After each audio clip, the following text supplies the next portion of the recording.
Pozdrav svima. Pa istina je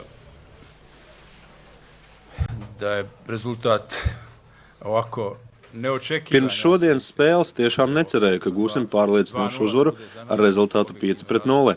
Pirms spēles domāju, ka uzvara ar 2-0 jau būtu labs rezultāts izbraukumā mūsu komandai.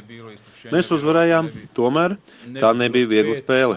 Īpaši pret tādu komandu, kurai bija jāspēlē 10 cilvēku sastāvā, tādējādi liekot aizsardzībā darboties kompakti un mobilizēties vēl vairāk. Čestitam mojim igračima, pa ne bi trebao. Esmu lepns par savu komandu un sasniegto rezultātu šodien. Šajā kvalifikācijas ciklā mums atlikušas 4 spēles, un mūsu mērķis šajos mačos ir iegūt 9 punktus. Tāpat mēs ceram, ka šovakar Lietuvas futbolisti Viļņā spēs atņemt kādu punktu arī mūsu tiešiem konkurentiem Grieķijai.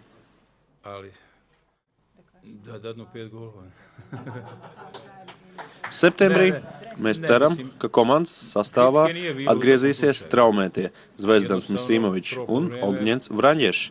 Komanda kļūs vēl spēcīgāka tieši kvalifikācijas cikla noslēgumam rudenī. Šobrīd Bosnijas un Hercegovinas izlasē ir laba komanda. Mums ir labi un lojāli līdzstēji, un kopā mēs esam ievērojams spēks.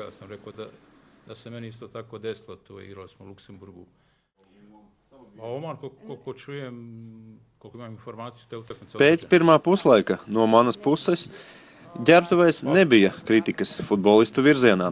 Uzskatu, ka pirmajās 45 minūtēs mēs izveidojām ļoti daudz vārtu gūšanas epizodes, tomēr to noslēguma fāzēs veiksme nestāvēja mums klāt un nespējām gūt vārtus.